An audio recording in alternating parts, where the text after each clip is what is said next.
შეგიძლია გარშემო შემოავლო კაცს 20 ფუტის სიმაღლის რკინა-ბეტონის კედლები. შეგიძლია დააკვირდე მას შეიარაღებული სნაიპერებით, სეისმური სენსორებით და ბიომეტრიული სკანერებით. მაგრამ ამ ყველაფერს მნიშვნელობა არ აქვს, როცა პატიმარს აქვს მილიარდი დოლარი და ნიჩაბი. ჩვენ ვაშენებთ თანამედროვე ციხეებს ისე, რომ მათგან გაქცევა მათემატიკურად შეუძლებელი იყოს, მაგრამ ისევ და ისევ სოფლიოს ყველაზე საშიში ადამიანები ამტკიცებენ, რომ მათემატიკა ცდება. ისინი ამას მხოლოდ საკეთის გაღებით არ აკეთებენ. ისინი ამას აკეთებენ შენობის ფიზიკური და ფსიქოლოგიური საზღვრების გარღვევით. მომდევნო საათის განმავლობაში ჩვენ დავანგრევთ მაქსიმალური უსაფრთხოების ილუზიას. ჩვენ ვსწავლობთ ქართლის ბოსებს, რომლებმაც პირდაპირ მცველების ფეხქვეშ გათხარეს გვირაბი და ისეთ ძალადობრივ და გაუწონასწორებელ ადამიანებს, რომ სხვა მკვლელები ითხოვდნენ, მათგან შორს დაეტოვებინათ. და საბოლოოდ უნდა დავბრუნდეთ ალკატრასის კლდეზე, რადგან უნდა გავარკვიოთ რა ხდება სინამდვილეში, როდესაც სასუწარკვეთილი ადამიანის ტვინი დაუძრავ ბეტონის კედელს ეჯახება. მე ჯორჯი ვარ და ეს არის The Infographic Show. კაცები ადგილზე იყინებიან, ხელში აქვთ წერაქვები და ნიჩბები, კარგად განათებულ გვირაბში, მექსიკის სოფლად, მიწის ქვეშ. მათ ესმით მანქანის ვიბრაციები თავზე და იმის შიშით, რომ ხმაურმა შეიძლება გასცეს ისინი, მუშაობას აჩერებენ, სანამ ციხის პატრული ზემოდან ჩაივლის. ციხის მთავარი ეზოსგან 30 ფუტით ქვემოთ აღმოჩენის შანსი თითქმის არ არსებობს.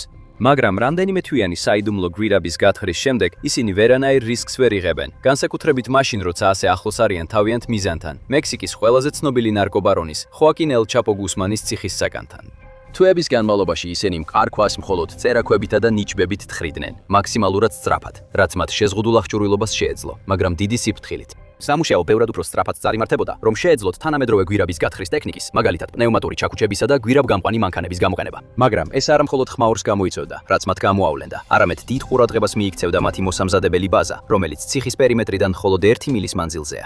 გვირაბის გათხრამდე ელ ჩაპოს ძლიერმა ნარკოკარტელმა ციხესთან მაქსიმალურად ახლოს პატარა მიწის ნაკვეთი შეიძინა და 2 პატარა სახლის აშენება დაიწყეს, რათა თავიანთი ნამდვილი განზრახვა დაეფარათ. ეს სახლები არასდროს გასცნენ უხეშ აგურის გარე კედლებს, რადგან რა თქმა უნდა იქ არავინ იცხოვრებდა. ამის ნაცვლად ეს სახლები საჭირო საფარს წარმოადგენდა გვირაბის მშენებლობის დასაწყებად, რომელიც ელ ჩაპოს გაათავისუფლებდა. თუმცა გვირაბის გუნდს წარმოუდგენელი ზეწოლა ჰქონდა, რომ რაც შეიძლება სწრაფად დაესრულებინათ სამუშაო. მისი ციხიდან გაქცევისა და პოლიციის რეიდებისგან თავის დაღწევის ისტორიის გამო, მექსიკის ხელისუფლებას ნებისმიერ დროს შეეძლო ელ ჩაპოს სხვა ციხეში გადაეყვანა, რათა ნებისმიერი შესაძლო გაქცევის მცდელობა ჩაეშალა. ყოველი დღე, რომელსაც გვირაბის გამყვანები ხარჯავდნენ თავიანთ ბოსამდე მისაღწევად, კიდევ ერთი დღე იყო, როცა ყველაფერი შეიძლება წყალში ჩაყრილიყო და ახალი გაქცევის გეგმა სრულიად სხვა ადგილას უნდა შეემუშავებინათ. მაგრამ ეს ყველაფერი არ არის.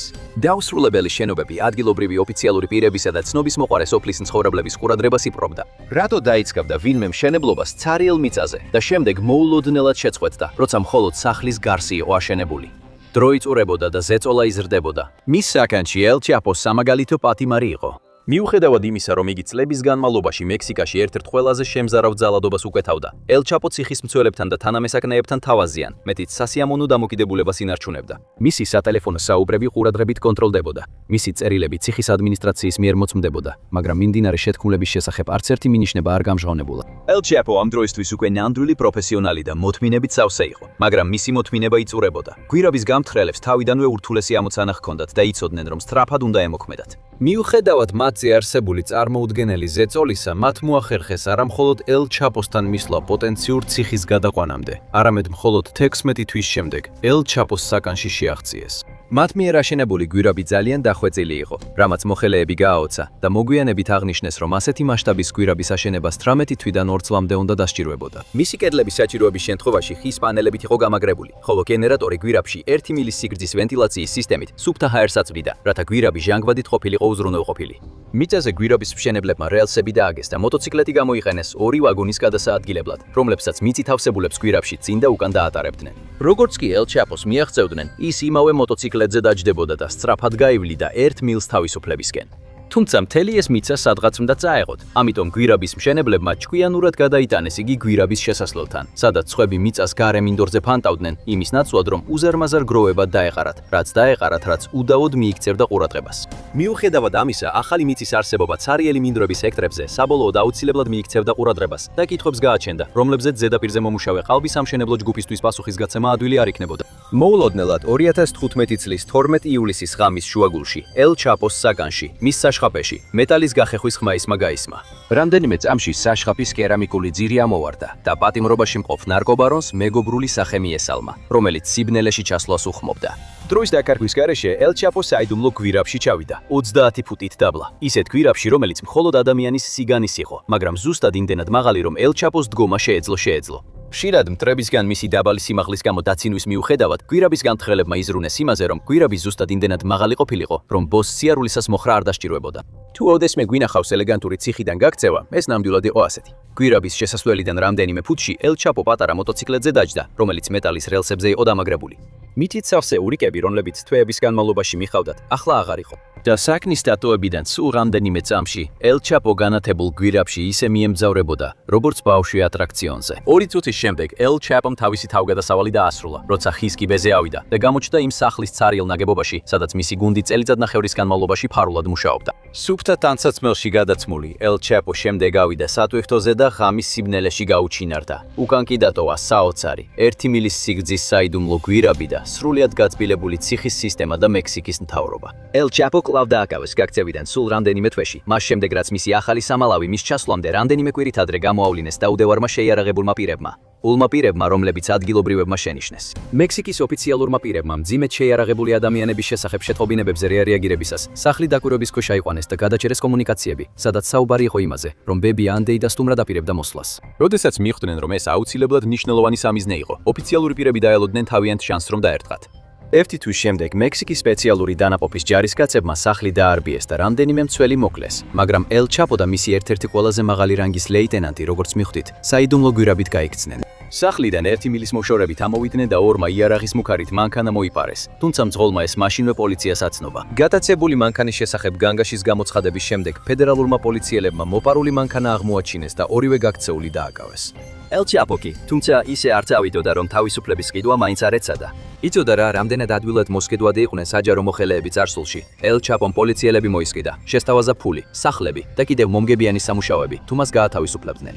თუმცა სასუწარკვეთილმა ნარკობოსმა არ იცოდა, რომ საქმე ჰქონდა მექსიკელი პოლიციელებების ახალ თაობასთან, რომლებიც მის წინამორბედებზე ასე ადვილად მოსყიდვადნი აღარ იყვნენ. ყველა 4-მა ოფიცერმა უარი უთხრა ელ ჩაპოს, რის შემდეგაც მისი თბილი შეთავაზებები მუქარად გადაიქცა და პოლიციელებს უთხრა, რომ ისინი ყველა მოკვდებოდნენ. 4-მა ოფიცერმა ელ ჩაპოსთან გადარებული ფოტოები თავიანთ უფროსებს გაუგზავნეს. თუმცა გაფრთხილება მიიღეს, რომ პოლიციას ინფორმაცია ჰქონდა მიღებული, რომ 40 მძიმედ შეიარაღებული მკვლელი ელ ჩაპოს გასათავისუფლებლად მოდიოდა. მოკავშირე ძალები ჯერ კიდევ კომპაუნდში იყვნენ დაკავებული. ოფიცრებს უბრძანეს ახლომდებარე მოტელში, ქალაქის გარეუბანში გადასულიყვნენ, სადაც ცარიელ ოთახში ჩაკეტდნენ თავს და სიცოცხლის გადასარჩენად შესაძლო შეიარაღებული შეტაკებისთვის მოემზადნენ. ამ დროს ელ ჩაპო იცინოდა და თავის წინა მუქარებს იმეორებდა. უცებ მანქანების კოლონა გზის პირას განათდა და აშკარად მარტო მდგომ მოტელისკენ დაიძრა. ოფიცრები, შეიარაღებულნი, M16 ტიპის ავტომატებითა და პისტოლეტებით ემზადებოდნენ იმისთვის, რაც უდავოდ მათი ბოლო ბრძოლა იქნებოდა. ელ ჩაპო დასცინოდა მათ, ეუბნებოდა, რომ სიკვდილს შეხვდებოდნენ და შემდეგ მათი ოჯახებიც. თუმცა ოფიცრები მტკიცედ იდგნენ, მზად იყვნენ მოვალეობის გამო სიკვდილისთვისაც კი. თუმცა, როდესაც მანქანები ავტოსადგომში შემოbrunდნენ, ელ ჩაპოს დაცინვა ყელში ჩაუწყდა. როგორც კი ფარების ნათება გაქრა, ბარიკადებში მყოფმა ოფიცრებმა დაინახეს სამხედრო სატვირთოები, სავსე მექსიკელი საზღვაო ქვეითებით, რომლებიც სწრაფად იკავებდნენ თავდაცვით პოზიციებს მოტელის გარშემო. რამდენიმე წუთში სრულიად დამარცხებული და გულგატეხილი ელ ჩაპო ძალით ჩასვეს ჯიპში და სწრაფად წაიყვანეს აეროდრომზე. ელ ჩაპო ვეღარ გაიქცეოდა მექსიკის ციხიდან და 2 წლის შემდეგ გაქცევის ნებისმიერი იმედი საბოლოოდ გაქრებოდა, რადგან მექსიკამ დაამტკიცა შეერთებულ შტატებში ექსტრადირების მოთხოვნა. შეერთებული შტატების უსაფრთხო პატიმრობაში მყოფ ელ ჩაპოს სამუდამო პატიმრობა ელის. და მიუხედავად იმისა, რომ ის შეიძლება მექსიკის ისტორიაში ერთ-ერთ ყველაზე საშიშ კაცად ითვლებოდეს, ნარკობარონი საბოლოოდ მხოლოდ როგორც მოთქმით ატირებული კაცი დარჩებოდა მეხსიერებაში, რომელიც აშშ-ის ის მართლმსაჯულების წარმომადგენლებს შეღავად სთხოვდა. თუმცა ისინი ამას არ დაუშვებდნენ. თუ უკვე გინახავთ 2008 წლის ფილმი ბრონსონი, რომელიც ბრიტანეთის ყველაზე სამარცხვინოდ ცნობილი პატიმრის შესახებ არის, ნუ იდარდეთ. იმ საკმაოდ თეატრალურმა ფილმმა ბევრი არაფერი გითხრათ ამ კაცის შესახებ, ასე რომ დღეს კიდევ ბევრ რამეს გაიგებთ. შეიძლება ფიქრობდეთ, რომ დამთხვევაა, რომ ესეთ რეპუტაციასთან მქონე კაცს იგივე სახელი აქვს, როგორც ჰოლივუდის ყოფილ მკაცრ ბიჭს, მაგრამ დაბადებისას ასე არ ერქვა. ეს სახელი მან შიშველი მუშტებით კრივის პერიოდში მიიღო. სინამდვილეში ის მისი დაბადების სახელი მაიკლ გორდონ პეტერსონი იყო. ხო, ეს სახელი არც ისე საშიშად ჟღერს. ამ კაცთან დაკავშირებით ბევრი დაპირისპირებაა იმაზე, უნდა ყოფილიყო თუ არა ის ასე დიდხანს ციხეში, ან ციხეა დამნაშავე მის ხშირად გიჟურ ქცევაში. ამ და სხვა საკითხებზე ვსაუბრობთ ამ ეპიზოდში. The Infographic shows ბრიტანეთის ყველაზე სამარცხვინო ცნობილი პატიმრის ჩარლზ ბრონსონის შესახებ. როგორც იცით, ის მაიკლ სახელით დაიბადა. მისი დაბადების დღე იყო 1952 წლის 6 დეკემბერი. ბავშვობის პირველი რამდენიმე წელი უელსში გაატარა. შემდეგ კი ლუტონში გადავიდა, რომელიც დედაქალაქ ლონდონთან ახლოს მდებარეობს. არ ჩანს, რომ ის რთული გარემოდან მოდიოდა, რადგან მამამისი გარკვეული დროის განმავლობაში კონსერვატიულ კლუბს მართავდა, ხოლო დეიდა და ბიძა მერი და მერის მეუღლე იყვნენ. დეიდა მისმა ერთხელ ასეთ თქვა მასზე: ბავშვობაში ძალიან კარგი ბიჭი იყო. ის აშკარად ჭკვიანი იყო და ბავშვებთან ყოველთვის კარგად უხტიერთობდა. იყო მშვიდი და თავაზიანი, არასდროს იყო ბულერი. სუსტებს ყოველთვის იცავდა. შეიძლება სუსტებს იცავდა, მაგრამ როგორც ჩანს, ძალადობისა და დანაშაულისადმი მიდრეკილება მას ბავშვობიდანვე ჰქონდა. როდესაც ჩრდილოეთში გადავიდა 13 წლის ასაკში, როგორც ჩანს, სწორედ მაშინ დაიწყო პრობლემები. იმ ასაკში მას არასრულწლოვნად წარუდგინეს ბრალი ქურდობისთვის და ამბობდნენ, რომ ბანდის წევრი იყო. სკოლა დიდად არ უყვარდა და მალევე მიატოვა, რომ პატარა ასაკში მუშაობა დაეწყო. მისი პირველი სამსახური მაშინ დაიწყო, როცა ლუტონში დაბრუნდა. ეს იყო ძალიან მოკლე, ორკვირიანი მუშაობა Tesco-ს სუპერმარკეტში. როგორც ჩანს, სამსახურიდან გაათავისუფლეს, იმიტომ რომ მენეჯერს დაესხა თავს. ამის შემდეგ, როგორც ჩანს, დანაშაული ახალგაზრდა მაიკლისთვის მეორე ბუნებად იქცა. ის დააკავეს ქონების დაზიანებისთვის, მაგრამ მხოლოდ ჯარიმით და პირობითი სასჯელით გამოუშვეს. მას ბევრი სამსახური ჰქონდა, ძირითადად ფიზიკური ან ქარხნის სამუშაოები და ამბობენ, რომ ყველაზე მეტად უყვარდა ქალაქში გართობა, ლუდისმა და ადგილობრივებთან ჩხუბი. ამის გაკეთება დიდი ბრიტანეთის ზოგიერთ რაიონში ადვილია. ალბათ ლუტონის რთულ ქუჩებში მაიკლს მტრები არ აკლდა. ერთ-ერთი მისი სამსახური, როგორც ამბობენ, ცირკის ძლიერ კაცად მუშაობა იყო. ასე რომ, ალბათ მასთან ჩხუბი რთული იქნებოდა. ის ისევ პრობლემაში გაეხვა მას შემდეგ, რაც მოპარული სატვირთო მანქანა სხვა მანქანას შეაჯახა, მაგრამ ისევ მხოლოდ ჯარიმით გამოძვრა, რადგან სერიოზულად არავინ დაშავებულა. ამ დროს ის ჯერ კიდევ თინეიჯერია. ის კიდევ ერთხელ გაეხვა პრობლემაში და ამ დროს უკვე 19 წლის იყო, როცა მონაწილეობა მიიღო ეგრეთ წოდებული smash and grab-ში, რაც ნიშნავს მანქანის მაღაზიის ვიტრინაში შეჯახებას და რაც შეიძლება მეტი ნივთის წაღებას. ისევ მხოლოდ ჯარიმით და პირობითი სასჯელით გამოძვრა. 20 წლის ასაკში შესაძლოა მიეცა შანსის სწორი გზით ევლო, რადგან შეხვდა გოგონას და დაქორწინდა. მაგრამ როგორც ჩანს, მას ძალიან მოსწონდა მისი მკაცრი ბიჭის იმიჯი, შეკერილი კოსტიუმები და ის ფაქტი, რომ კოკნის აქცენტით საუბრობდა. მათ შეეძინათ შვილი და დაარქვეს მაიკლ ჯონათან პიტერსონი. ბრიტანული პრესის მიხედვით შვილი ძალიან ჩაკეტილია და არასოდეს უსაუბრია საჯაროდ თავისი ხვბადაღებული მამის შესახებ. ასე რომ ბევრს ვერაფერს გეტყვით მასზე. გავაგრძელოთ. ეხლა უკვე 22 წლის მაიკლი დააკავეს შეიარაღებული ძარცვისთვის და ამ დროს მოსამართლემ მკაცრი გადაწყვეტილება მიიღო. მას 7 წელი მიუსაჯეს, მაგრამ ციხე აშკარად არ იყო ის ადგილი, სადაც მას ყოფნა სიამოვნებდა. ლივერპულის ციხეში ყოფნის პირველივე პერიოდში მან ორი სხვა პატიმარი დაარტყა და გვითხრეს, რომ ამისთვის არავინ გაუბრაზებია.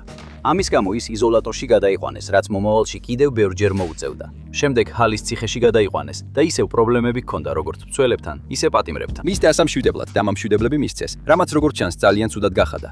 მან კიდევ უფრო მეტი დრო გაატარა იზოლაციაში და ამბობდნენ, რომ ძალიან რთული პატიმარი იყო. ერთხელ როცა ის იზოლატორიდან იყო გამოსული, მან პატიმარს მინის დოქით დაესხა თავს და უკანონო დაჭრისთვის დამნაშავედ ცნეს. ის კიდევ ერთხელ გადაიყვანეს, ამჯერად ლიცის მკაცრარმლის ციხეში, რომელიც ძალიან საშიშად გამოიყურება თუ ოდესმე გინახავთ ასეთი ადგილი. ასე რომ ის ახლა სასჯელს იხდიდა ისეთ ადგილას, რომელიც შუა საუკუნეების ციხესიმაგრეს ჰგავს. ამბობენ, რომ 2018 წელსაც კი ეს იყო ადგილი, სადაც თვითმკვლელობის ყველაზე მაღალი მაჩვენებელი იყო. და ახლაც პრესაში ამბობენ, რომ ეს ადგილი კვლავ ძალიან არაუსაფრთხოა, როგორც პატიმრების წრებისთვის, ისე პერსონალისთვის. 70-იან წლებში კი ეს ნამდვილად არდადეგები არ იქნებოდა. მაგრამ ჩანს, რომ არმლი მას ვერ გაუნკლავ და მას სხვადასხვა ციხეებს შორის გადაჰყავდათ. ზოგჯერ კი იმ ვანებში, რომლითაც გადაადგილდებოდა, იატაკზე ჯაჭვებით იყო მიბმული. ამბობენ, რომ თუ იზოლატორში არ იყო, პატიმრებსა და მცველებს ესხმოდა თავს. ასევე ამბობენ, რომ თავდასხმების შემდეგ მცველებისგან არაერთი სასტიკი ცემა მიიღო. შეიძლება ეს ფილმშიც გინახავთ, სადაც ჩანს, რომ მცველებს მის შესაკავებლად რამდენიმე კაცი ერთად სჭირდებათ. ერთხელ როცა იზოლატორში ცემის შემდეგ გამოჯამცელდებოდა, განქორწინდა. ფიქრობთ ეს მისთვის მძიმე პერიოდი იყო, მაგრამ ამბობენ, რომ ის რაც მას ძალას აძლევდა იყო მისი ვარჯიშის რუტინა იზოლატორში, რაც ჯამრთელსა და საშიშად ტოვებდა. მისმა წიგნმა Solitary Fitness, რომელიც მან მრავალი წლის პატიმრობის შემდეგ დაწერა, მილიონობით ეგზემპლარი გაიყიდა. მიმოხილვები საკმაოდ დადებითია, თუმცა ხალხი აღნიშნავს, რომ წიგნი ზოგჯერ უცნაურია. მედიის ცნობით წიგნიდან მიღებული შემოსავალი ბავშვთა საქველმოქმედო ორგანიზაციებს გადაეცემა. ბრიტანული პრესა გვიყვება, რომ მისი ძალა მართლაც დაუჯერებელი იყო. ერთხელ მან საკის გისის გისოსები საკუთარი ხელებით მოხარა და ამბობენ, რომ მას 6 მსოფლიო რეკორდი აქვს ძალასა და ფიზიკურ მომზადებაში. კიდევ ერთი არაოფიციალური რეკორდი, რომელიც მას ეკუთვნის, არის ყველაზე მეტი საპროტესტო აქცია ციხის სახურავზე ბრიტანელ პატიმრებს შორის. მაგრამ ამჟამად ჩვენ ჯერ კიდევ 70-იან წლებში ვართ და დიდების ან სამარცხვინო სახელისგან შორს. ლონდონის ციხეში ყოფნისას მან სცადა პატიმრის მოწამვლა და როგორც ჩანს, ეს იყო ბოლო წვეთი. ციხე აღარ გმაროდა. ის გადაიყვანეს ფსიქიატრიულ დაწესებულებაში. მაგრამ გამოიცანით, ვის შეხვდა იქ? ბრიტანეთის ორი ყველაზე დაუნდობელი განგსტერი, კრეის ტყუპები. მან მათ უწოდა საუკეთესო ორი ბიჭი, ვინც ოდესმე შემხვედრია. თუმცა ეს მეგობრობა დიდხანს არ გაგრძელდა, რადგან ის ისევ ციხეში დააბრუნეს. ამის შემდეგ იყო კიდევ უფრო მეტ იზოლაცია, გაქცევის მცდელობები, პატიმრებზე თავდასხმები, რომლებიც სამუდამო ნაიარევებით დასრულდა. კიდევ უფრო მეტი თავდასხმა და ბოლოს, როცა ხელისუფლება საბოლოოდ დაიღალა, ის ფსიქიკური ჯანმრთელობის შესახებ კანონის საფუძველზე იძულებით მოათავსეს ფსიქიატრიულში. ის აღარ იყო უბრალოდ კრიმინალი, არამედ ფსიქიკურად ავადმყოფი. 1978 წელს ის კვლავ სპეციალურ დაწესებულებაში აღმოჩნდა, მაგრამ როგორც ჩანს, მას არ მოსწონდა იძულებითი წამლების მიღება და არც ის სიამოვნებდა, რომ ბრიტანეთის ყველაზე მძიმე ფსიქიკური მდგომარეობის მქონე ადამიანებით იყო გარშემორტყმული. კაცები, რომლებიც დაწესებულებას არასოდეს დატოვებდნენ, რადგან მათ ადამიანებისთვის ისეთი რაღაცები ჩაუდენიათ, რაზეც არ ვისაუბრებთ. დიახ, მას არ მოსწონდა ეს საშინელი კაცები და ერთ მომენტში ამბობდნენ, რომ დაახლოებით 5 წამი აშორებდა იმაზე, რომ მოეკლა. მისივე სიტყვებით, როცა აღწერდა მის გარშემო მყოფ ადამიანებს დაწესებულებაში. დავინახე, როგორ ერბოდნენ კედლებში, თავებით ეჯახებოდნენ, როგორც ვერძები. მინახავს, როგორ კარგავდნენ გონებას ამის გამო. იყო ერთი, რომელიც სულ ცდილობდა საკუთარი თავი შეეჭამა, იკბენდა ხელებს, ფეხებსა და ტერფებს. მან სცადა სხვა პატიმრის მოკლა. და შემდეგ 1982 წელს, როცა ისევ ცნობილ ბროდმურში იყო, მან სახურავზე პროტესტი მოაწყო, რომელიც 3 დღე გაგრძელდა და დაახლოებით $300,000 ზიანი მიაყენა. ეხლა უკვე ხედავთ, რატომ გახდა ეს კაცი ცნობილი როგორც რთული პატიმარი, მაგრამ კიდევ ბევრი რამ იყო წინ. მას ჯერ არც კი დაეცხო. მან კიდევ 2 სახურავის პროტესტი მოაწყო და შიმშილობაც გამოაცხადა, მაგრამ გარკვეულწილად მან ნუგეში პოეზიაში, ხატვაში და კომიქსების შექმნაში იპოვა. მან თავისი ნამუშევრებისთვის ჯილდოებიც კი მიიღო. ეს არ უშლიდა ხელს, რომ ძალადობრივი ყოფილიყო. უბრალოდ ზოგჯერ ამშვიდებდა. ფსიქიატრები ვერ იგებდნენ, რასთან ჰქონდათ საქმე. და მიუხედავად იმისა, რომ ფსიქიატრიულ დაწესებულებაში იყო, მას არასდროს დაუსვეს სწორი დიაგნოზი. ერთხელ თქვა: საგიჟეთები გიჟური ადგილებია გიჟური წესებით. თუ არ ხარ შეშლილი, როცა მიდიხარ, გახდები, როცა გამოცა გამოდიხარ. ისევ გადაიყვანეს დაწესებულებიდან ციხეში, პატიმრებს დანით ესხმოდა, სხვებს ურტყამდა. კიდევ სახურავზე პროტესტები, მეტი იზოლაცია, მეტი ცემა მცველებისგან, მეტი წამალი. და ალბათ მისი მთავარი pièce de résistance იყო ის, რომ ერთხელ ციხის დირექტორი დაახჭო. ამის შემდეგ იზოლაციიდან აღარ გამოუშვეს, სანამ სასჯელი არ ამოიწურა. 1987 წელს ციხიდან გათავისუფლდა და თითქმის მაშინვე დანაშაულს დაუბრუნდა. მიუხედავად იმისა, რომ მისი პირველი დანაშაული საკმაოდ კომიკური იყო, მან იყიდა წყლის პისტოლის პისტოლეტი და ცოტა შეცვალა, რის შემდეგაც წყლის პისტოლეტით აიძულა ერთი კაცი, ლუტონში წაეყვანა, რომელიც მისი საყვარელი ადგილი იყო. იქ მან დაიწყო ხელთათმანების გარეშე ჩხუბი და მიიღო მეტსახელი ჩარლზ ბრონსონი. მან მართლაც ოფიციალურად შეიცვალა სახელი ამა. იყო ეს თავისუფლებაზე ცხოვრების დასაწყისი, არავითარ შემთხვევაში. წერია, რომ ის ნებისმიერ ადამიანს ეჩხუბებოდა და მანაც კი გამოიწვია ხელთათმანების გარეშე ჩხუბის მეფე, ლენი მაკლინი. როგორც ჩანს, ლენი მაკლინს მასთან ჩხუბი არ სურდა. ან თუ დათანხმდა, უკვე გვიანი იყო, რადგან ბრონსონი ისევ ციხეში დაბრუნდა. სხვა ბრძოლაში მას დიდი როტვაილერის წინააღმდეგ მოუწია ჩხუბი. მან ის მოკლა და მოგვიანებით აღიარა, რომ ძალიან ინანდა ეს საქციელი. თუმცა ფული მაშინვე გადაუხადეს.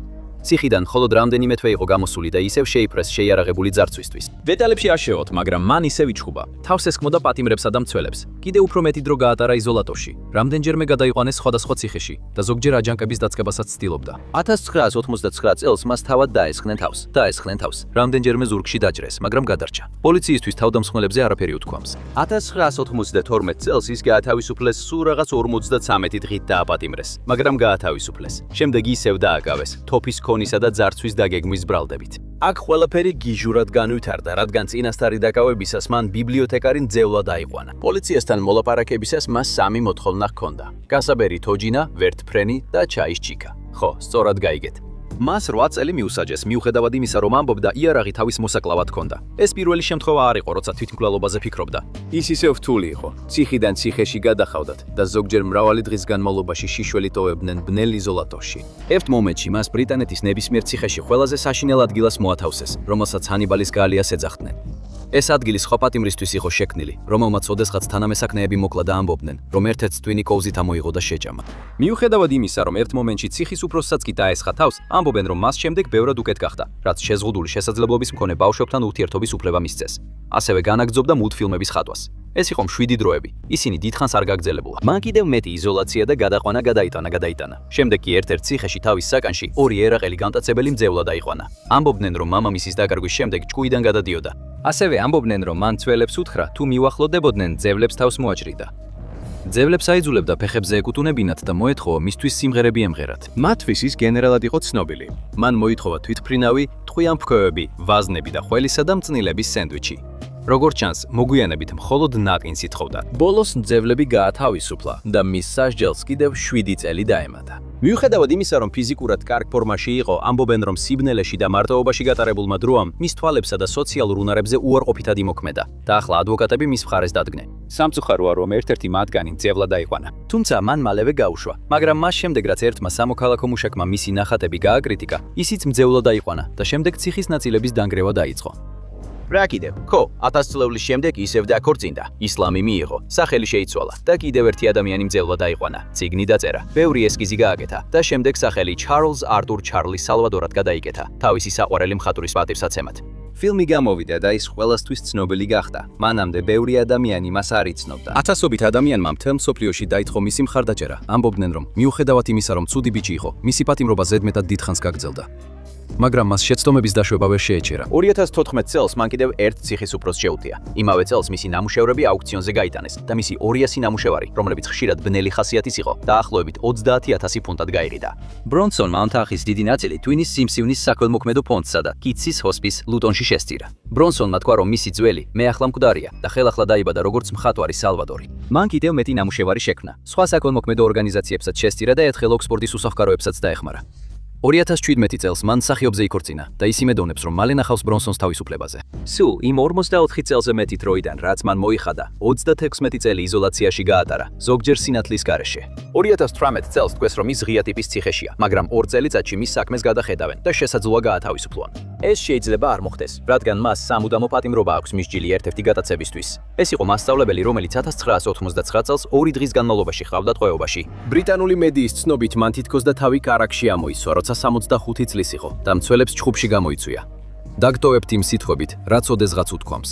მე კარგი ბიჭი ვარ, მაგრამ ზოგჯერ გონებას ვკარგავ და ცუდად ვიქცევი. ეს არ ნიშნავს, რომ ბოროტი ვარ, უბრალოდ დაბნეული ვარ. არის 1934 წლის 11 აგვისტო და 126 პატიმართან ერთად მიემგზავრები იმ ადგილას, რომელიც ამერიკის ყველაზე მკაცრ ციხედ გახდება ცნობილი. თქვენ ის ხალხი ხართ, ვისაც ხელისუფლებამ გამოუსწორებლები უწოდა, რადგან იმ ციხეებში, საიდანაც მოხვედით, უბრალოდ ვერ წვედით პრობლემების შექმნას. ყველას თქვენდან ძალადობრივი და არაპროგნოზირებადი გიწოდეს. ამიტომაც მიყავთ ციხისებურ ჯოჯოხეთში. თქვენ სპეციალურად შექმნილ ვაგონში ზიხართ, ხელბორკილებით, გარშემორტყმული 60, FBI-ის აგენტით, ASHS-ის მარშალებით და სხვა უსაფრთხოების თანამშრომლებით. ატმოსფერო სერიოზულია და თქვენგან თითოეული სასტიკი და გამაგრებული დამნაშავე ერთმანეთს უნდობლად უყურებთ. მატარებლის ხოველი ბიძგიავის მომასწავებელია. თქვენს გონებაში ხმა გეუბნებათ, ჯოჯოხეთში მიდიხარ, ჯოჯოხეთში მიდიხარ, ჯოჯოხეთში მიდიხარ. არ ცდები. ასე იმგზავრა ალკატრასის კუნძულზე პირველი პატიმრების ჯგუფმა. ამათგან არც ერთი არ იყო პატიმარი ნომერი 1, რადგან ალკატრასში ჯერ კიდევ იყვნენ არმიის დარჩენილი პატიმრები. ეს ადგილი სამხედრო ციხე იყო მანამდე, სანამ გახდებოდა პენიტენციური დაწესებულება, რომელიც ცნობილია როგორც გამოუვალი ჯოჯოხეთი. მოდი უბრალოდ წარმოვიდგინოთ, რომ ისევ ამ პატიმართაგანი ხარ. შენ ჩადიხარ იმ მატარებლით ტიბუროჩი, დილის 9:40-ზე, იქ წყალში, ბარჟა ამოლოდიში. ასე მოხვდები კუნძულზე, რომელიც სან-ფრანცისკოს ყურეში მდებარეობს. მატარებლის ვაგონი, სადაც იჯექი, შეიძლება ჩაითვალოს ერთ-ერთ ყველაზე დაცულ მატარებლად. რკინიგზის ისტორიაში წარმოიდგინე, რომ აშეთეშისის ყველაზე საშიში პატიმრები ერთდროულად გაიქცნენ. რაღაც ველური დასავლეთის ფილმს რომ გავს. ამ დღეს არავინ გარბის. შენ გაგშემო ბევრი კაცი მსჯავრდებულია მკვლელობისთვის. სხვები კი სახელგანთქმული ბანკის მძარცველები არიან. თქვენი საერთო დანაშაულებრივი წარსულით ციგნის დაწერა შეიძლება. ამ კაცებიდან თითოეული არეულობის ამტეხად არის მოხსენიებული და ხელისუფლებამ აღნიშნა, რომ ისინი სასოწარკვეთილები არიან. მათგან უმეტესობას სხვა ციხეებიდან გაქცევა აქვს დაგეგმილი და კარგად არის ცნობილი, რომ ისინი მოკლავენ ყველას, ვინც მათ თავისუფლებას შეუშლის ხელს. ამიტომ შენს უსაფრთხოებას მაღალკვალიფიციური მცველები დაიცავენ. და როცა ვამბობთ მაღალკვალიფიციურებს, არ გულისხმობთ რეაბილიტაციის სპეციალისტებს. ისინი შერჩეულნი არიან სიმკაცრის გამო და არა იმისთვის, რომ პატიმრების ქცევა გაუმჯობესონ. ორი მთავარი პირი, ციხის უფროსი და მისი ასისტენტი, მეტსახელად რკინის კაცებად არიან ცნობილი. როცა ბოლოს მიახდელთ ბორანს, რომელიც კუნძულზე წაგიყვანთ, ხელბორკილებით გაკრავენ სხვა კაცთან ერთად და ორივეს ერთად დაგაბამენ. გიბრძანებენ, 10 ფუტით წინ წახვიდეთ, ტრაპზე გადაიაროთ და შემდეგ ბორანზე ახვიდეთ. თქვენ გარშემო სამართალდამცველები და ციხის მცველები არიან. ეს ყველაფერი ხდება ისე, რომ პრესა არ ადევნებს თვალს, რადგან ხელისუფლებამ ოპერაცია საიდუმლოდ შეინახა. მხოლოდ ერთმა ფოტოგრაფმა გაიგო ამ გადაადგილების შესახებ. ალკატრასის ნავსადგურში თქვენ და ის ბიჭი, ვისთანაც ბორკილებით ხართ შეკრული, ცველების რიგებს შორის გადიხართ. ორ-ორად გატატარებენ კარიბჭეში ეზოში და შემდეგ საკნების შენობაში. გჩხრეკენ და გაძლევენ ნომერს, რის შემდეგაც გაძლევენ საკანს. ეხლა ბორკილებს მოხსნიან და იმ კაცისგან თავისუფალი ხართ. მაგრამ სანამ საკანში შეხვალთ, აბანოში გაგიყვანენ და მთლიანად გაგაშიშვლებენ. თქვენი სხეულის ყველა კუთხე კუნჭული შეამოწმესეს და შემდეგ გეუბნებიან, რომ შეგიძლიათ დაბანო. შემდეგ საკანში შეგიყვანენ და გარს ჩაკეტავენ. გარეთ არის აბრა, სადაც თქვენი სახელი და ნომერია მითითებული. ხელისუფლება მოგვიანებით იტყვის, რომ მთელი ოპერაცია იდეალურად წარიმართა. კარგი, როგორია თქვენი საკანი? თქვენ ბლოკ B-ში გაგანაწილეს. შეიძლება მოგვიანებით ბლოკ C-ში გადაგიყვანონ, ხოლო ბლოკ A-ს როგორც გაიგებთ, თითქმის საერთოდ არ იყენებენ მამაკაცების მოსათავსებლად. D ბლოკი იზოლატორია, განცალკევების ცენტრი, სადაც პატიმარს შეიძლება 24 საათის განმავლობაში ჩაკეტონ. ამ საკნებს ზოგჯერ იზოლაციის კამერებსაც უწოდებენ. შეიძლება კვირაში ერთხელ 1 საათით ეზოში გაგიშვან, თუ ზედამხედველებთან კარგი ურთიერთობა გექნება, მაგრამ ამის გარდა, თუ იქ გაგაგზავნიან, იქ გაგაგზავნიან, სრული იზოლაცია გელის. ასე რომ, შენი საკანი B ბლოკში 5 ფუტი სიგრძისაა და 9 ფუტი სიგანის. გადატანითი მნიშვნელობით რომ თქვათ, თუ იქ კატას დაატრიალებდი, მოკლავდი კიდეც. ამ საკანში არის საწოლი, რომელზეც შეგიძლია დაიძინო და ის ფოლადისგანაა დამზადებული. როცა საწოლი არ გამოიყენება, კედელზე იკეცება, რადგან ამ საკანში მართლაც ძალიან ცოტა ადგილია. არის ფოლადის თარო, რომელზეც შეგიძლია დაჯდე და კიდევ ერთი ფოლადის თარო, სადაც ნივთებს დააწყობ. ასევე არის ნიჟერა და ტუალეტი. როცა პირველად შედიხარ ამ საკანში, ყველაფერი რაც გავს არის კბილის ჯაგრისი, კბილის ფხვნილი, ორი პირსახოცი და ჭიქა. ციგნებიც იქნება წასაკითხად, ასე რომ საბოლოოდ იმ თაროსაც შეავსებ. თუ კარგად მოიქცევი, ვიზიტების მიღებას შეძლებ, მაგრამ მხოლოდ თვეში ერთხელ და უშუალო კონტაქტის გარეშე. თუ ავად გახდები, ციხეში საავადმყოფოც არის. მომდევნო წლის განმავლობაში ციხეში რამდენიმე ცნობილი ფიგურა ჩამოვა, მათ შორის ადამიანი, რომელსაც ჯორჯ მაშინგან კელი ეძახიან. სხვებიც ჩამოვლენ, რომლებიც პრესის თქმით ყველაზე საშინელი დანაშაულებისთვის არიან მსჯავრდებულები. ალკატრასი ბოლო გაჩერებას უკანასკნელ გამოსავლად ეძახიან. აქ ხალთ საშიში მძარცველები და დაუნდობელი მკვლელები, განსაკუთრებით კი ისინი, ვინც სხვა ციხიდან გაქცევას სცადა, ან ციხის ცველი დაჭრა ან მოკლა იქ, სადაც იხდიდა სასჯელს. ალბათ ყველაზე ცნობილი დამნაშავე, ვინც ამ კლდეზე იყო, მაფიის ბოსი ალ კაპონია. ის სინამდვილეში შენს შემდეგ მალევე ჩამოვიდა, ასე რომ, შენ ზიხარ შენს საკანში. ირთე ბროშურა სახელწოდებით USP ალკატრაზის პატიმართა რეგულაციები. იქ წერია, რომ რაც ახლა გაქვს, სწორედ იმაზე გაქვს უფლება. ტანსაცმელი, რომელიც გაცვია, თავზე ჭერი და რამდენიმე ჰიგიენური ნივთი. ყველაფერი დანარჩენი, რასაც შეიძლება მიიღო, პრივილეგიაა და თუ გინდა მეტი რამ მიიღო, უნდა გამოიჩინო კარგი ქცევა და შრომის მოყარეობა. შეიძლება სასჯელიც კი შეგიმცირონ, მაგრამ თუ ცუდად მოიქცევი, შეიძლება პირიქით მოხდეს. შეიძლება პრივილეგიები დაკარგო, სასჯელი გაგეზარდოს, ან იზოლაციის საკნებში გადაგიყვანონ. ეს არაფერია ისეთი, რაც აქამდე არც აგიკითხავს. ბუკლეტში მსხვილი ასოებით წერია, რომ ვაჭრობა, აზარტული თამაშები, გაყიდვა, ჩუქება ან სესხება აკრძალულია და ამას სერიოზულადაც გულისხმობენ. კვირაში 5 დღეს, დღეში 8 საათს იმუშავებ. დანარჩენი დრო იქნება დასვენების და საკანში ყოფნის დრო.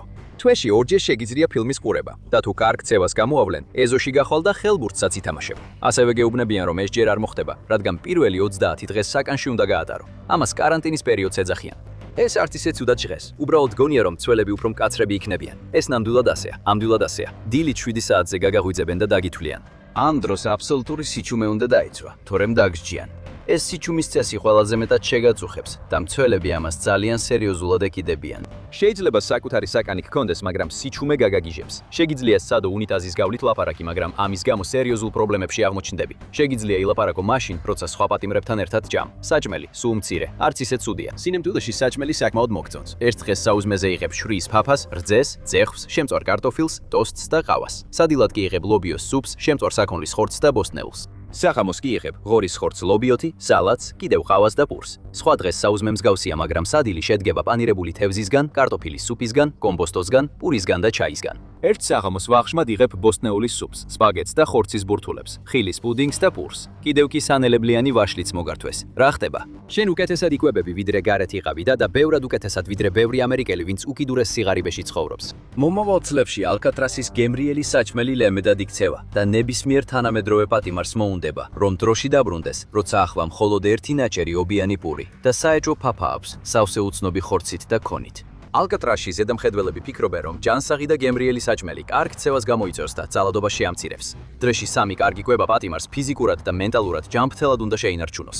ის ხარ, რასაც ჭამ და შენი ზედამხედველი ფიქრობს, რომ ფაფა კარგ ქცევას არ შეესაბამება. ალკატრასი ამ მხრივ საკმაოდ პროგრესულია. გავი, ასე რომ, გაქვს დაკეპილი საქონლის სტეიკი, სოუსით და პიურეთი და ამაზე ნამდვილად არიჩივლებ. სიჩუმე გაწუხებს, მაგრამ თუ ყველა წეს იცავ, მაინც გეძლევა ეზოში გასვლის დრო და წიგნები წასაკითხად. საკანში ცოტა ვიწროა, მაგრამ მაინც არ გიწევს კაცთან ერთ საკანში ყოფნა, რომელსაც საშინელი ძალადობის ისტორია აქვს. რა შეიძლება არასწორად წავიდეს? საქმე ისაა, რომ ეს რუტინა იმდენად მკაცრია, რომ შეიძლება დამთრგუნველად იგრძნო თავი. საბოლოო ჩაკეტვა საღამოს 4 საათსა და 50 წუთზე, ხოლო შუქი საღამოს 9 საათსა და 30 წუთზე ითიშება. და მეორე დღემდე ხმა არ უნდა ამოიღო.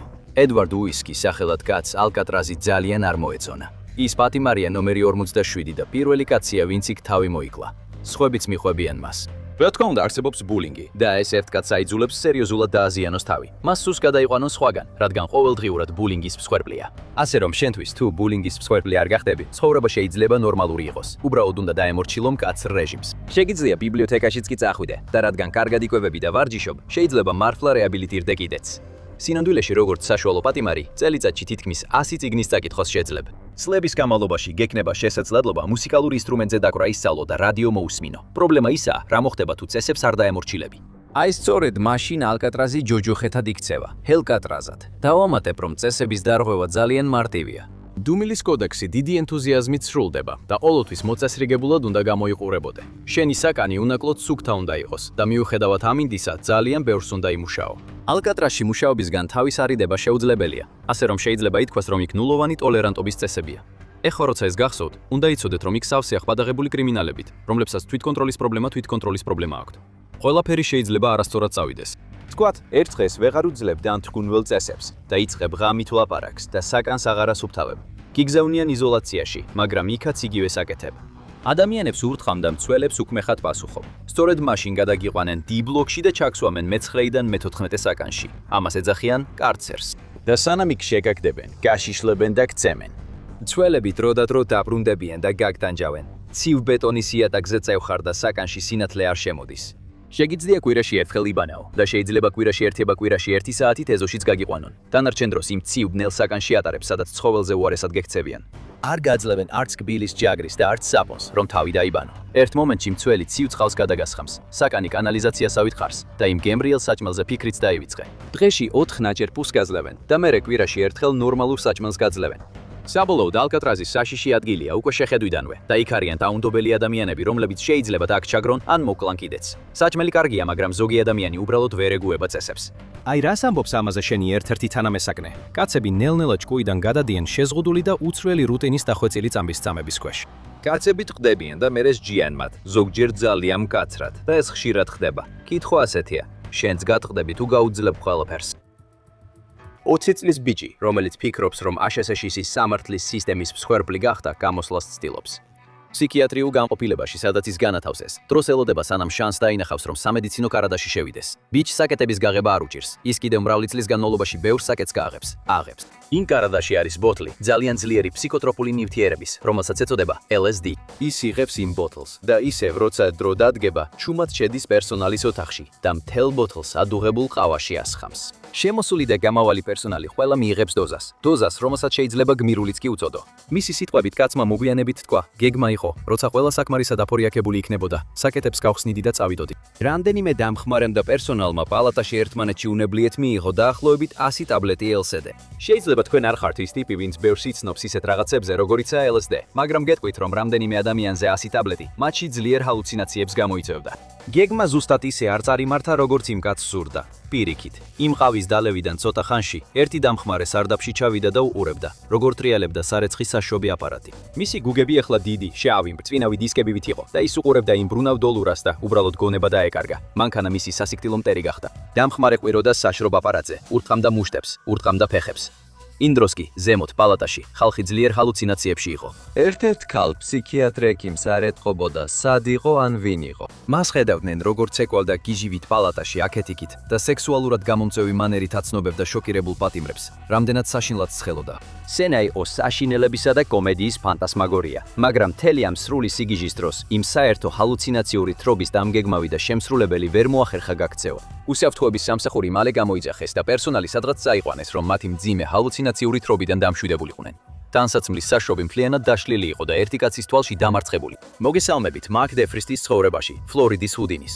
ოსტატი გაქცევის ხელოვნებაში, ნამდვილი გენიოსი, რომელმაც უბრალოდ ვერ იპოვა თავისი გზა ცხოვრებაში. ცხოვრება, რომელიც გარედან შეიძლება კომედიაც მოგეჩვენოთ, მაგრამ სინამდვილეში მისი სამუდამო სასჯელი ამ დედამიწაზე ძირითადად დამანგრეველი ტრაგედიით იყო სავსე. მაკი დაიბადა 1960 წელს და გაიზარდა მამასთან და დედინაცვალთან ერთად. მამამისი მეორე მსოფლიო ომის დროს მსახურობდა OSS-ში, ორგანიზაციაში, რომელიც მოგვიანებით CIA-ით გადაიქცა. მამა და შვილი ახლოს იყვნენ ერთმანეთთან და მამამ თავისი უზარმაზარი ცოდნა შვილს გადასცა. ეს მარკს ძალიან გამოადგა მისი მრავალჯერადი ციხიდან გაქცევისას, მაგრამ ბავშვი განსხვავებული იყო. ზოგი ამბობს, რომ ის სავანტი იყო. დღეს უმეტესობა ამბობს, რომ ის მაღალი ფუნქციონირების აუტისტი იყო და დღემდე ასეთად რჩება. მარკს ბევრი რამ არ ესმოდა სამყაროს შესახებ და სხვა ბავშვებთანაც დიდად არ ურთიერთობდა. ის უმეტეს დროს მარტო ატარებდა და სკოლას წუდა. ის გადაიყვანეს დისციპლინურ ბიჭების სკოლაში, რათა ბავშვის ურჩობა შეემსუბუქებინათ, მაგრამ მარკმა იქიდან გაიქცა, რაც მთელი ცხოვრების განმავლობაში არაერთხელ გაუკეთებია. ყველაზე მეტად მას სურდა ნივთები დაეშალა და ისევ შეეკრა. სახლის უკანა მხარეს იყო სახელოსნო, რომელსაც მარკი მოგვიანებით თავის ფრანკენშტაინის ლაბორატორიას უწოდებდა. იქ ქიმიკატებით თამაშობდა, ორჯერ აფეთქდა კიდეც, ასევე გადააერთებდა საყოფაცხოვრებო ტექნიკას, საათებს შლიდა, ყველაფერს გამოცდილი სპეციალისტის ოსტატობითა და სიზუსტით აკეთებდა. მისი ცხოვრება დაინგრა, როცა მარკი 19-ის გახდა. მისი მამა გარდაიცვალა და იცოდა რა ყველაზე მეტად უყვარდა მარკს, ყველა თავისი ინსტრუმენტი მას დაუტოვა. ეს იყო ტრაგედიის დასაწყისი, რადგან მარკმა, რომელმაც არ იცოდა როგორ მუშაობს ანდერძი, ინსტრუმენტები აიღო მანამდე სანამ ანდერძი ოფიციალურად არ დადასტურდა. ეს უბრალოდ ნიშნავს, რომ ანდერძი უნდა იყოს კანონიერად დამტკიცებული. მისმა ცივმა და უგრძნობმა დედინაცვალმა, ქალმა, რომელსაც მარკი არასდროს უყვარდა, პოლიცია გამოიძახა. იმ პოლიციელებმა მარკი ერთღამესდე აედევნენ და როცა მან ციმ-ციმა შუქები დაინახა, ამ ახალგაზრდა კაცმა, რომელსაც ბოლომდე არ ესმოდა როგორ მუშაობს საზოგადოება, ფეხით გაქცევას სცადა. მას არ ჰქონდა წარმოდგენა, რატომ მისდევდნენ პოლიციელები. მას არ ჰქონდა წარმოდგენა, როგორ უნდა მოქცეულიყო ანდერძთან დაკავშირებით. ის დააკავეს და ქურდობაში დასდეს ბრალი. ასევე ბრალი წაუყენეს იარაღის ფლობისთვისაც. შემდეგ კი ციხე მოჰყვა. ეს ახალგაზრდა კაცისთვის უბრალოდ უსამართლოდ ჩანდა. ბიჭისთვის, რომელიც ფიქრობდა, რომ ის აიღო, რაც კანონიერად ეკუთვნოდა.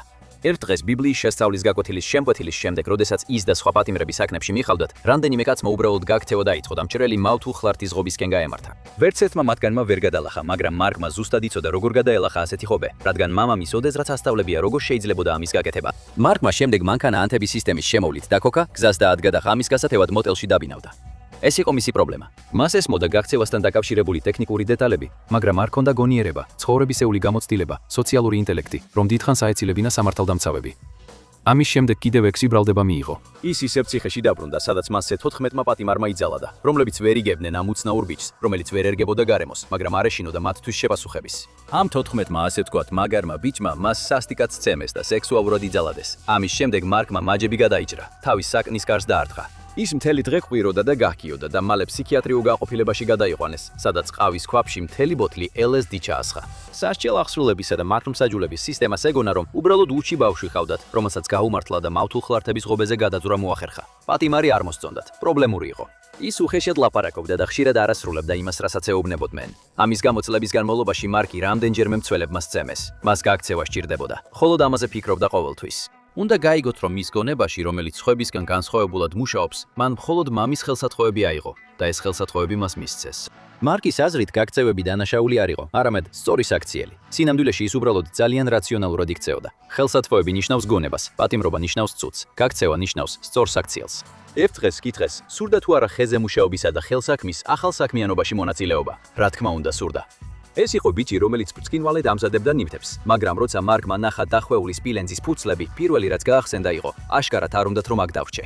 ეს იმიტომ, რომ სახელოსნოში მან დაინახა ყველა საჭირო ნაწილი და დეტალი, რომლითაც შეიძლება თვითნაკეთი იარაღის, ეგრეთ წოდებული ზიპ იარაღის დამზადება.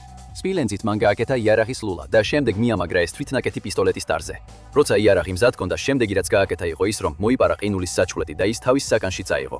მან აიღო ის წვეთი და ამოიღო ერთ-ერთი უკანა კბილი. როცა სისხლი მოედინებოდა პირში, მან ექთანი გამოიძახა და სასწრაფოდ გადაიყვანეს ფსიქიატრიულ განყოფილებაში, თუმცა ხელბორკილებითა და ბორკილებით. სტომატორმა მაშინვე იცნო, რომ ეს თვითდაზიანების აქტი იყო და ესვე მიუთითა თავის ანგარიშში. სტომატოლოგთან ვიზიტის შემდეგ მარკმა ჰკითხა, შეეძლო თუ არა ტუალეტში გასვლა.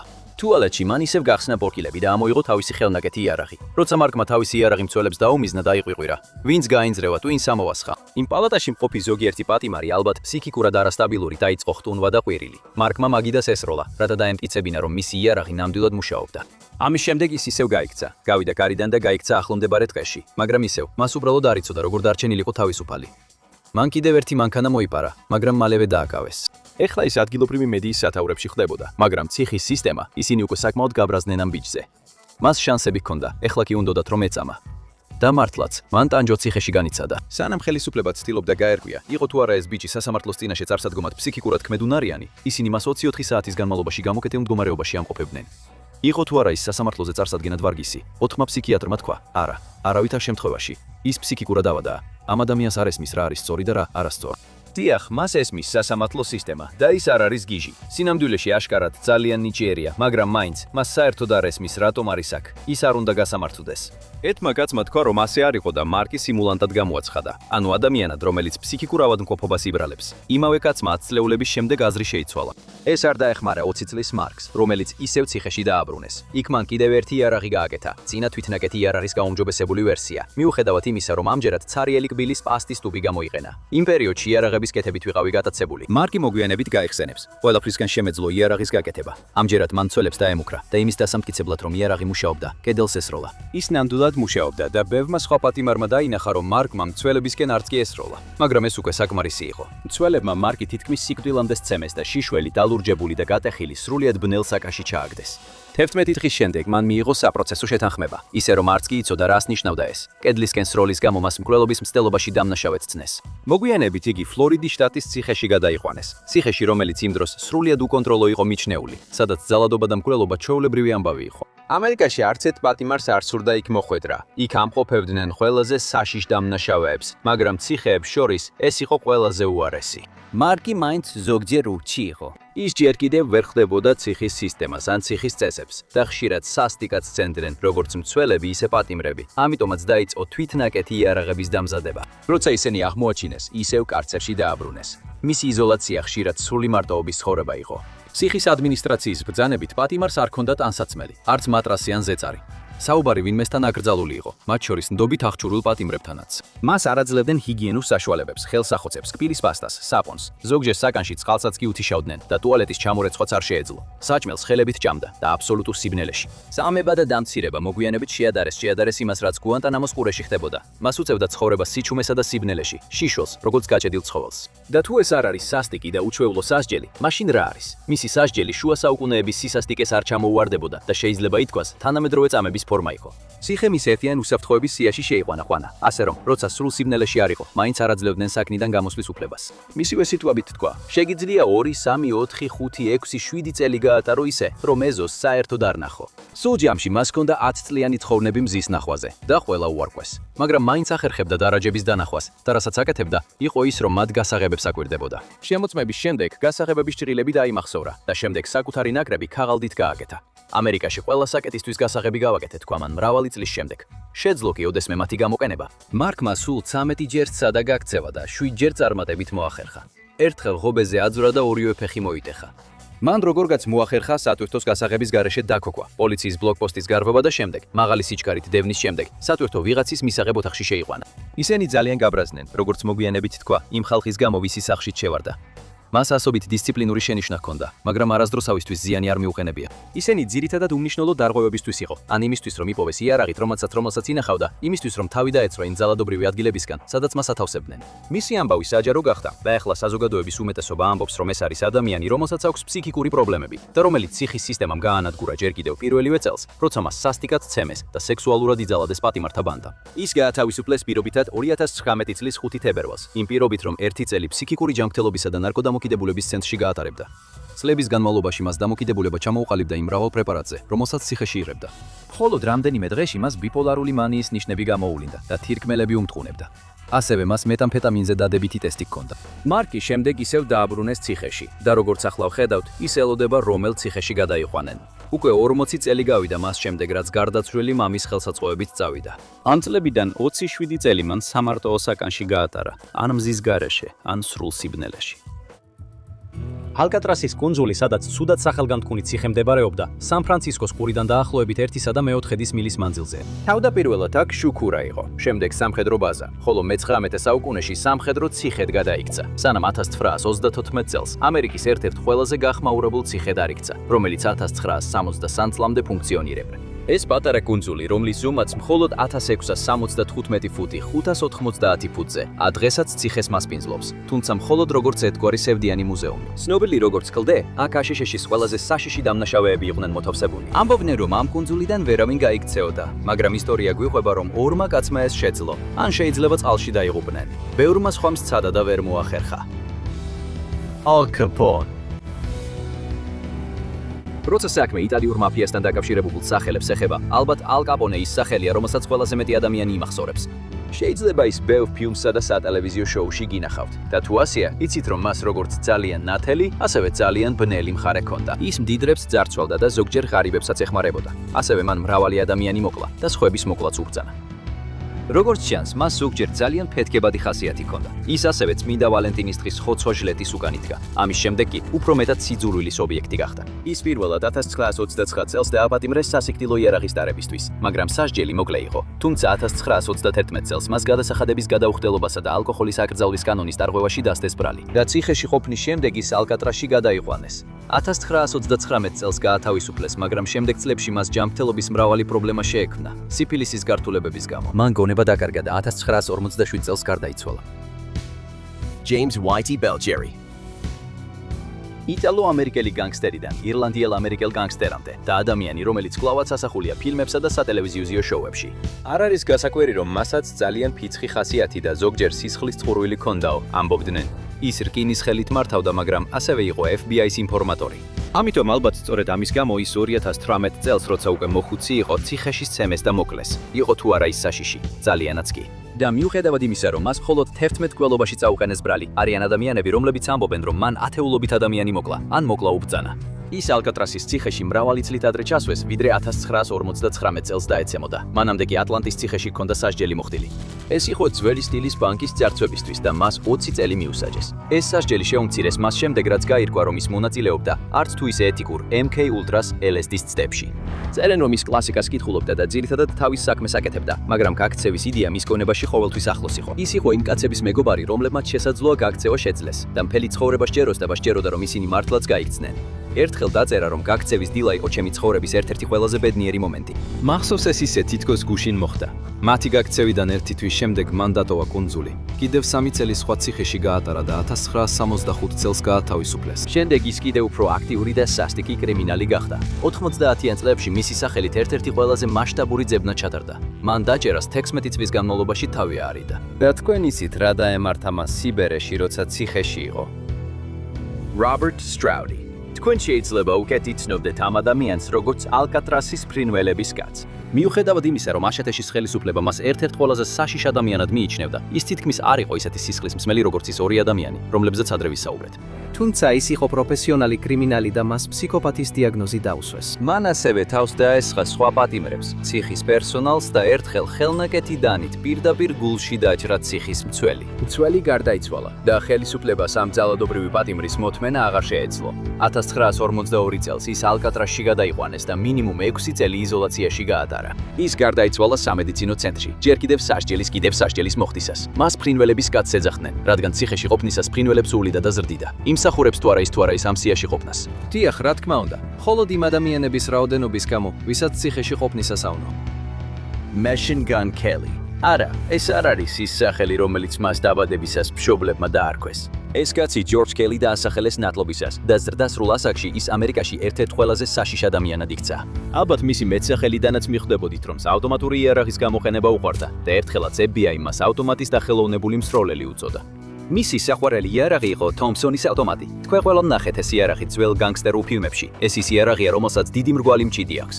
ალკატრასში ამბობდნენ, რომ ის სამაგალითო პატიმარი იყო, მიუხედავად იმისა, რას ფიქრობდა საზოგადოება მასზე. ის იყო პატიმარი ნომერი 117 და ალკატრასში 17 წელი გაატარა. ის ალკატრაზიდან 1951 წელს გადაიყვანეს, მაგრამ 1954 წელს, ჯერ კიდევ ციხეში ყოფნისას, გულის შეტევით გარდაიცვალა. მან თავისი კარიერის განმავლობაში მრავალი ძარცვა ჩაიდინა. ასევე ადამიანების გადაცემა და ხშირად ჰქონდა დაპირისპირება სამართალდამცავებთან. მას არასოდეს წაუყენეს ბრალი მკვლელობაში, თუმცა მიიჩნევა, რომ შესაძლოა რამდენიმე მკვლელობა ჩაიდინა. როგორც ჩანს, FBI-საც ასე ეგონა. Morton Silveri. ეს ყოფილი ინჟინერი ნამდვილად არ იყო გულქვამკვლელი, თუმცა მას FBI-ის დირექტორმა J. Edgar Hooverმა საუკუნის დანაშაულის ჩადენაში დასდო ბრალი. რა ჩაიდინა მან? კარგი, წერია რომ ის იყო მცირე ჯგუფის წევრი, რომელიც აშშ-ზე ჯაშუშობდა და საბჭოთა კავშირს აწვდიდა ინფორმაციას ბირთვულ ტექნოლოგიებსა და სხვა სამხედრო მიღწევებზე აშშ-ში.